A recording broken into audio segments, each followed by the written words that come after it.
T'as plein de rêves, t'as plein d'objectifs et pourtant tu perds la motivation, bah sache que t'es sur la bonne vidéo parce que moi, je suis exactement comme toi. J'ai plein de rêves, j'ai plein d'objectifs et pourtant ça m'arrive de perdre la motivation. Et je vais te partager aujourd'hui tout ce que je me dis, tous les conseils que je me donne à moi-même quand je perds la motivation pour repartir. J'ai pas envie de trop blablater avant de commencer la vidéo, mais juste pour ceux qui ne me connaissent pas, je m'appelle Imali et sur ma chaîne YouTube, tu vas retrouver des vidéos de moi qui suis tout simplement en train de me donner les moyens de construire ma vie de rêve. Et aujourd'hui, cette vidéo, je me suis dit que ce serait vraiment sympa de partager tous ces conseils avec toi parce que j'étais dans une période de démotivation. Et je sais pertinemment que je suis pas la seule, donc c'est parti. Déjà, la première chose à savoir, c'est que si tu as perdu la motivation, c'est tout à fait normal. Ça veut tout simplement dire que tu es humaine. Voilà. Tout simplement. On te dit souvent qu'il vaut mieux être discipliné que motivé. Mais ça veut pas dire que ne plus être motivé, ce n'est pas normal. Perdre la motivation, c'est tout à fait normal. Et la réalité des choses, c'est que personne montre le mauvais côté. Et j'avoue que moi-même, je suis pareil. Quand je suis démotivée, j'ai pas forcément envie de le montrer aux autres, enfin à certaines personnes en particulier, parce que quand tu dis que t'es démotivé, les autres vont te démotiver encore plus. C'est rare de trouver des personnes qui vont te motiver quand tu ne l'es pas. C'est-à-dire que quand tu partages tes rêves avec quelqu'un, quand tu partages tes objectifs, souvent, les gens ne croient pas en toi. Et donc, quand t'es démotivé, qu'est-ce que les gens font? Ils te disent, bah tu vois, je te l'avais dit, tu vois, c'est normal. Et ça va pas te motiver. Donc la première chose que je vais poser là, c'est te dire que être démotivé, c'est normal.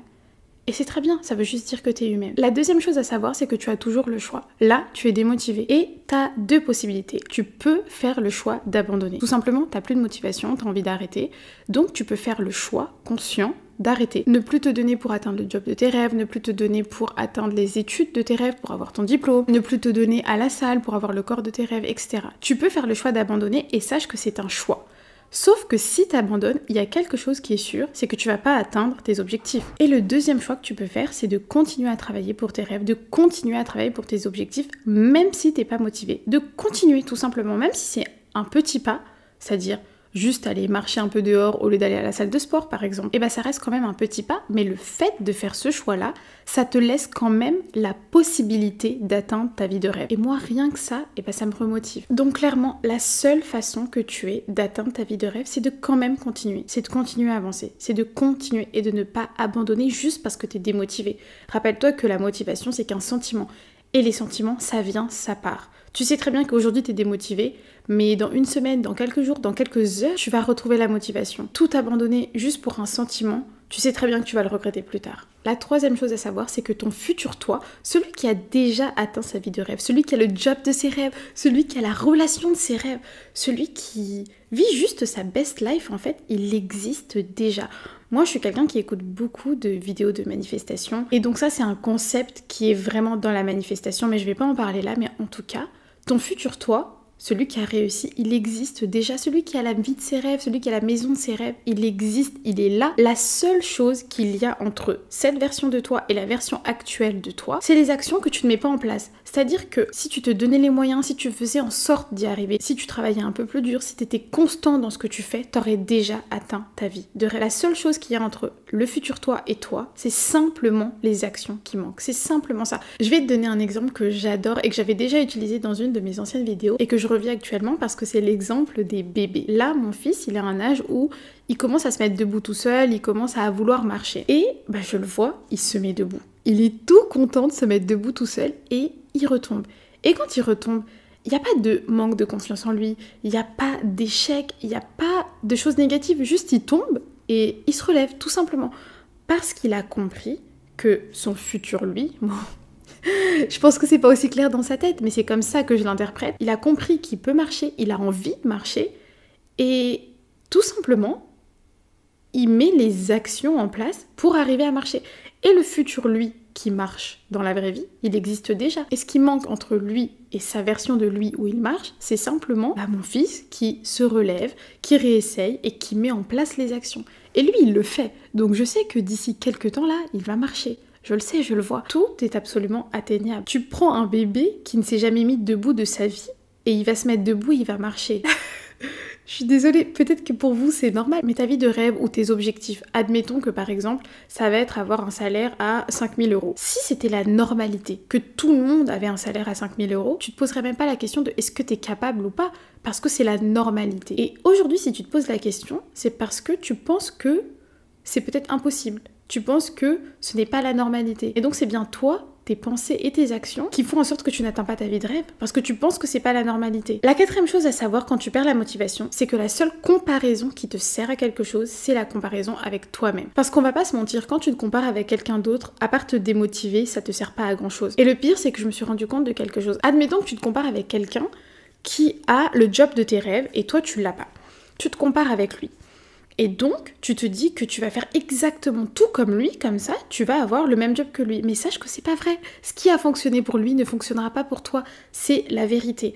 T'inspirer de quelqu'un, c'est possible. Parce que forcément, si par exemple tu voudrais avoir les mêmes notes que ta copine, tu te dis que tu vas travailler exactement comme elle. Le problème, c'est que vous n'avez pas le même cerveau. Donc, le fait de travailler exactement comme elle, ça va pas t'apporter les mêmes résultats. Par contre, tu peux t'inspirer. Si tu vois qu'elle travaille un peu plus que toi, si tu vois qu'elle se donne un peu plus à fond dans les études, oui, ça va t'aider à peut-être prendre exemple. Mais par contre, te comparer et du coup te rabaisser et essayer de faire exactement la même chose que les autres, ça ne fonctionne pas. Et c'est le cas pour tous les domaines de la vie. Même dans les relations. Par exemple, si tu compares ton couple avec le couple de quelqu'un d'autre. Déjà, la première chose, ce que toi tu vois, ce que toi tu penses être la vérité, ce n'est pas la vérité de la personne qui le vit réellement. À partir de là, la comparaison ne sert à rien. Mais en plus, essayer de faire exactement les mêmes choses que quelqu'un en espérant avoir les mêmes résultats, c'est pas possible. Là, je parlais de l'exemple du couple. Bien évidemment que ça va pas marcher parce que ton partenaire, c'est pas le sien. Donc n'oublie vraiment pas que la seule comparaison qui sert, c'est celle que tu fais avec toi-même. Pourquoi ? Parce qu'elle va te motiver. Si tu te compares avec ton toi d'avant, c'est sûr que t'as forcément atteint des objectifs que tu pensais que tu pourrais jamais atteindre.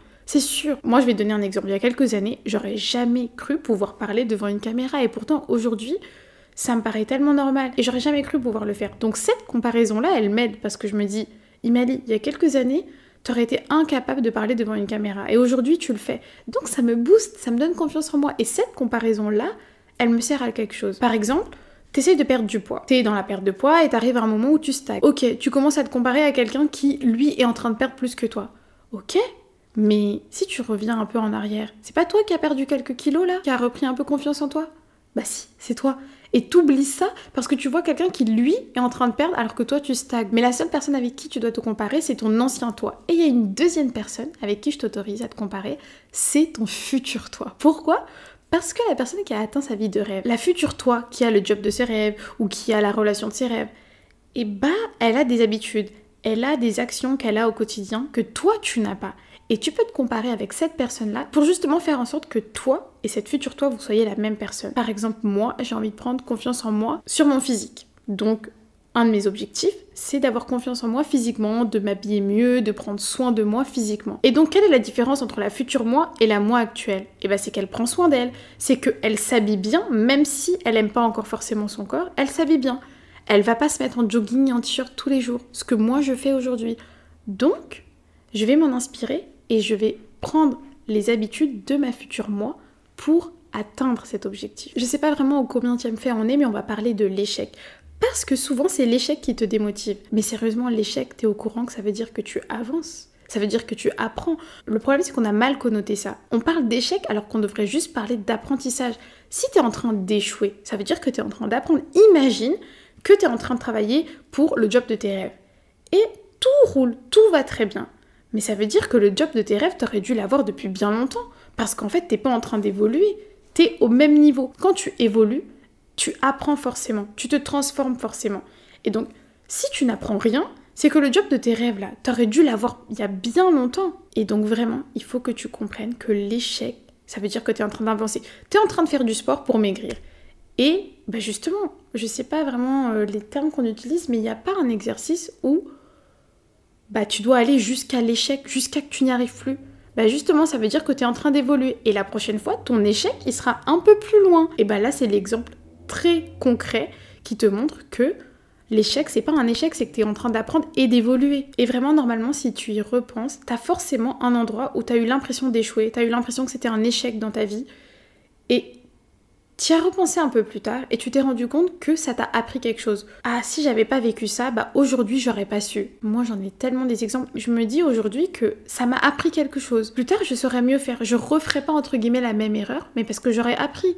Et si j'avais pas fait cette erreur-là à ce moment-là, je l'aurais forcément fait plus tard. Parce que bah j'aurais été amenée à évoluer, mais plus tard. Moi je suis contente quand je me trompe. Je suis contente quand je fais des échecs parce que j'apprends. Et toi, c'est pareil. Il n'y a pas d'échec, il n'y a que des leçons. Et c'est pas juste un dicton qui veut rien dire, c'est la réalité. Le conseil suivant, c'est d'adopter la mentalité où tu te dis « et si ça fonctionnait ? Et si ça marchait ?» Parce qu'on aime trop toujours avoir la mentalité négative. Se dire « et si ça fonctionnait pas ? Et si j'étais pas assez bien ? Et si je parlais pas assez bien ? Et si j'y arrivais pas ?» En fait, que la mentalité négative. Et là, rien que le dire, pour la vidéo, j'ai pas envie. Parce que je suis vraiment dans une période de ma vie où je me dis... Mais pourquoi on pense toujours négativement? Le futur n'existe pas encore. La seule chose qui existe, c'est le présent. Et dans le présent, toi, quand tu penses au futur, la seule chose que tu te dis, c'est quelque chose de négatif. Je suis vraiment désolée si le cadre a changé, mais j'ai eu un souci avec ma caméra encore une fois. Mais tout va bien, on est reparti. Je sais plus exactement ce que je disais, mais en tout cas, j'étais en train de parler de la mentalité positive. Parce qu'on a trop tendance à avoir une mentalité négative. Je vais te donner un exemple très concret, très simple, qui va te prouver que ça sert à rien de penser négativement. T'as un entretien cet après-midi, et comme d'habitude, tu te fais le scénario négatif. Et si ça marchait pas? Et si la personne qui me prenait en entretien ne m'aimait pas? Si elle aimait pas mon physique? Si j'avais pas assez confiance en moi? Que des si négatifs, ok? Donc ce qui se passe, c'est que t'es dans le négatif avant d'aller à l'entretien, et t'arrives à l'entretien, tout se passe bien. À quoi ça sert la négativité? À quoi ça t'aura servi la négativité que t'as eue avant alors que tout s'est bien passé? À rien. Deuxième scénario, finalement ça se passe mal, comme tu l'avais prévu. Bah encore une fois ça sert à rien parce que t'auras été mal pendant l'entretien et t'auras été mal avant l'entretien. Donc tu te rajoutes de la négativité qui ne sert à rien. Maintenant dans le sens inverse, tu te dis que tout va bien marcher. T'adoptes la mentalité positive. Donc avant d'aller à l'entretien, t'es dans un bon mood, t'es contente, t'es dans une bonne vibe. T'arrives à l'entretien, ça se passe mal. Ok, t'auras quand même passé un bon moment avant d'aller à l'entretien. L'entretien, il s'est mal passé. Peut-être que ça collait pas avec la personne. Mais ça, tu pouvais pas le prévoir. Donc au moins, t'auras été dans un bon mood à un moment de ta journée. Puisque de toute façon, cet entretien-là, t'étais pas la seule décisionnaire de est-ce que ça se passe bien ou pas. Et si ça se passe bien, bah t'auras passé toute une journée positive. T'auras eu aucun moment négatif. Donc vraiment, te faire des scénarios négatifs, ça ne sert à rien. Quitte à te faire des scénarios, fais-toi des scénarios positifs. Parce que la seule chose qui est réelle maintenant, c'est le moment présent. Le moment où tu regardes cette vidéo, c'est le seul moment qui est présent. Le futur, il n'existe pas encore et c'est réel. C'est des phrases qu'on entend, mais malheureusement, on l'ancre pas assez dans notre tête parce que la vérité, c'est que le seul moment qui existe, c'est le moment présent. Donc quitte à penser au futur, fais-toi des scénarios positifs et fais en sorte de passer un bon moment sur le moment présent. On passe au fait suivant. Avoue que tu t'es déjà dit que si tu t'étais donné un peu plus, si t'avais travaillé un peu plus, t'aurais déjà atteint ta vie de rêve, t'aurais déjà atteint ton objectif. Avoue que tu t'es déjà dit ça dans ta tête, c'est sûr. Par exemple, si tu veux perdre du poids, avoue que tu t'es déjà dit, si je m'étais mise au régime il y a quelques mois, bah j'aurais déjà le corps que je voulais. C'est sûr, c'est obligatoire. Et bah ça sert à rien. Ce que tu te dis, ça ne sert à rien. À part à une chose, te motiver pour pas que tu aies à te dire la même chose dans 6 mois. Je m'explique. Par exemple, je me suis lancée sur YouTube il y a 2 ans. Mais la vérité, c'est que j'ai fait une première pause de quelques mois, puis une deuxième pause de 1 an. Donc en tout, j'ai dû poster moins d'1 an sur ma chaîne YouTube. Et là, quand je suis revenue après ma pause de 1 an, je me suis dit, bien évidemment que je me suis dit, mais pourquoi j'ai pas continué? J'aurais dit continuer, si j'avais continué, je serais déjà là où je veux être aujourd'hui. Mais ça sert à rien ce que je me dis. Par contre, aujourd'hui, ce que je peux faire, c'est continuer, me donner les moyens d'atteindre mes objectifs pour pas que dans 6 mois, dans 1 an, je me dise mais pourquoi je l'ai pas fait? Parce qu'aujourd'hui, quand je repense à ma vie d'il y a 1 an, j'avais plus le temps pour faire des vidéos YouTube que maintenant. Avant, j'avais l'impression d'être débordée parce que j'avais une fille, j'avais une vie de famille, etc. Aujourd'hui, j'ai 2 enfants et pourtant, je suis quand même sur YouTube. Ça veut dire qu'il y a 1 an, j'aurais pu faire mieux. Mais avec des j'aurais pu, tu peux refaire le monde.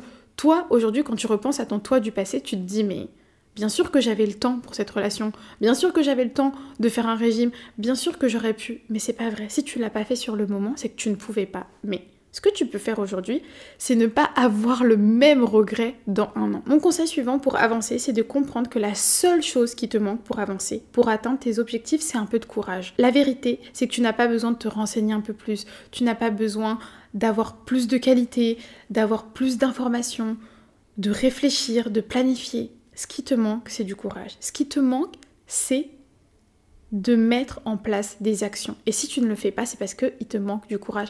Et c'est pas grave, c'est normal.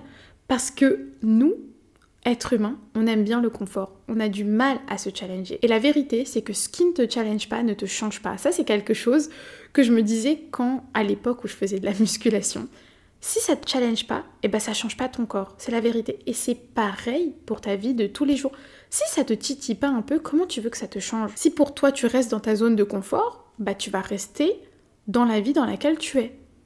Et c'est très bien si elle te convient. Mais aujourd'hui, on est là parce qu'on a des objectifs, on est là parce qu'on veut avancer. Et dans ce cas-là, il faut que tu apprennes à aimer sortir de ta zone de confort. Le problème, c'est que notre cerveau, il aime bien être dans la zone de confort. Parce que dès que tu fais quelque chose que tu n'as pas l'habitude, et bah ton cerveau, il pense que tu es en danger. Et donc, il va faire en sorte de te remettre dans ta zone de confort. Mais c'est pas ce qu'on veut. Ce qu'on veut, c'est se challenger. Ce qu'on veut, c'est avancer. Et ce qui te manque, c'est du courage. Mais c'est pas grave parce que l'accepter, c'est la première étape pour passer à l'action. La chose suivante à savoir, et ça c'est quelque chose que j'ai toujours vu depuis très longtemps, c'est que le talent ne suffit pas. Admettons qu'un de tes objectifs, ça va être de devenir chanteuse.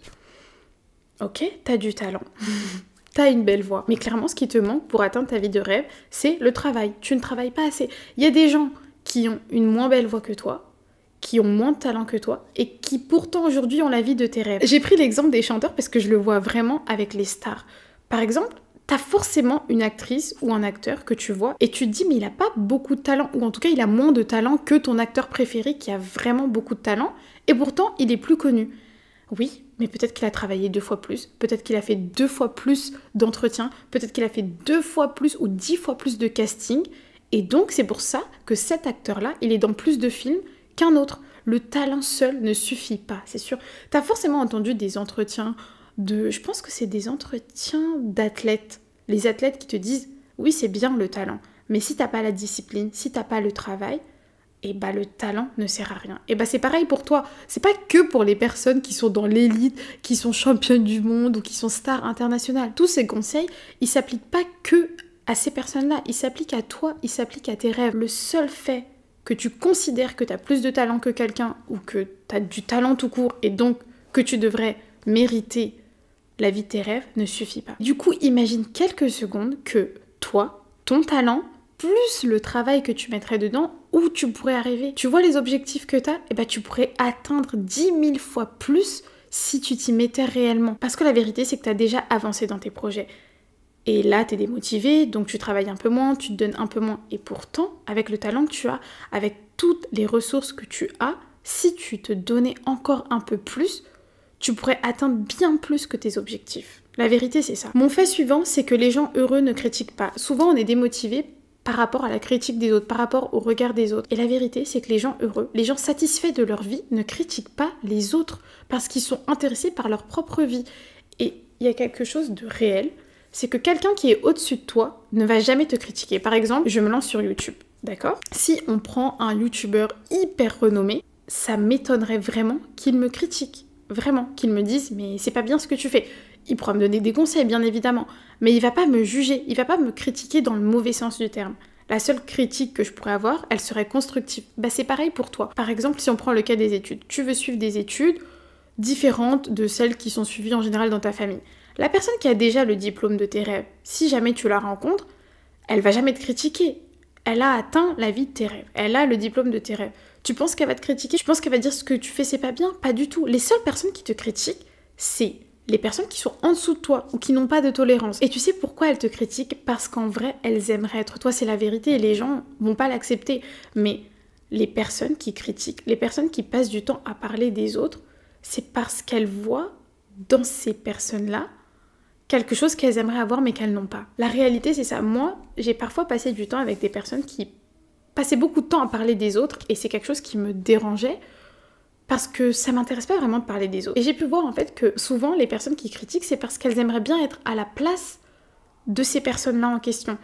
Si toi tu te fais critiquer parce que tu veux suivre une voie différente de ta famille, mis à part tes parents ou les personnes un peu plus âgées que toi qui ne comprennent pas, qui n'ont pas de tolérance, mis à part ces personnes-là, les personnes de ton entourage qui devraient avoir les connaissances nécessaires pour savoir que c'est pas grave de prendre une voie différente, c'est parce que elles n'ont pas le courage que toi tu as d'essayer autre chose. Par exemple, quelqu'un qui te critique sur ta tenue, elle l'admettra jamais, hein, mais sincèrement, au fond d'elle, c'est parce qu'elle n'est pas capable, peut-être, d'elle s'habiller comme elle a envie. Moi, je vais jamais critiquer la manière dont quelqu'un est habillé parce que ça me concerne pas et ça m'intéresse pas. Et parce que moi, je suis très bien avec moi-même et la manière dont quelqu'un s'habille ne me concerne pas, tout simplement. Et si toi, tu te sens concerné par l'habillement de quelqu'un d'autre, parce que ça titille quelque chose en toi, tout simplement. Donc toi qui as des objectifs, qui as des rêves, t'es en train de les freiner pour des personnes qui ont des complexes, pour des personnes qui complexent en te voyant, qui te critiquent parce qu'elles n'ont pas confiance en elles, qui te critiquent parce qu'elles ne sont pas satisfaites de leur propre vie. Et toi,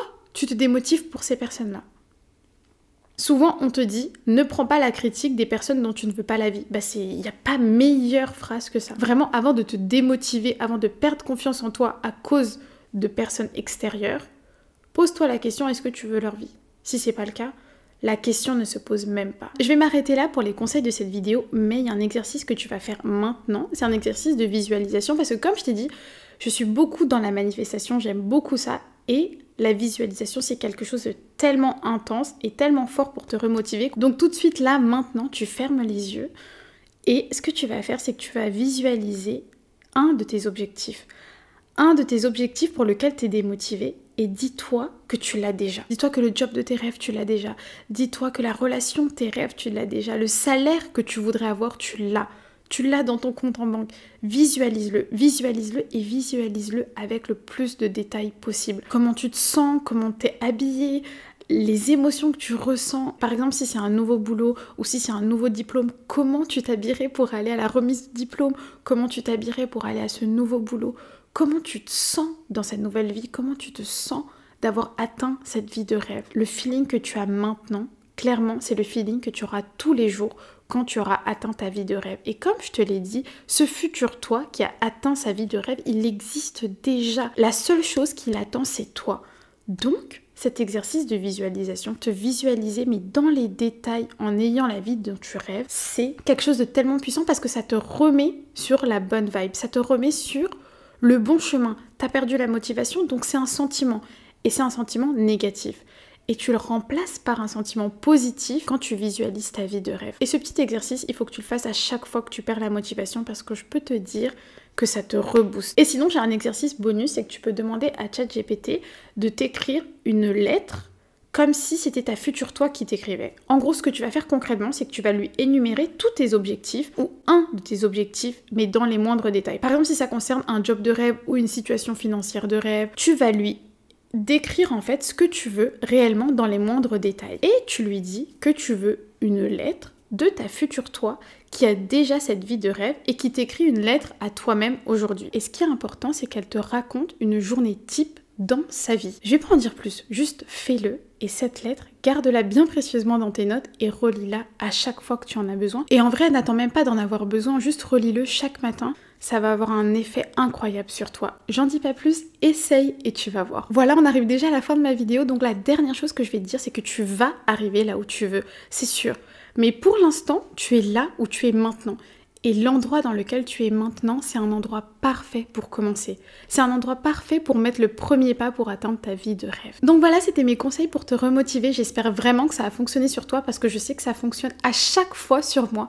J'espère vraiment que cette vidéo t'a plu. N'hésite pas à me laisser un commentaire. N'hésite pas à me dire ce qui te motive toi quand tu perds la motivation parce que je suis toujours contente d'avoir de nouveaux conseils. Et surtout, n'hésite pas à t'abonner parce que comme je t'ai dit, ici, on crée notre vie de rêve ensemble.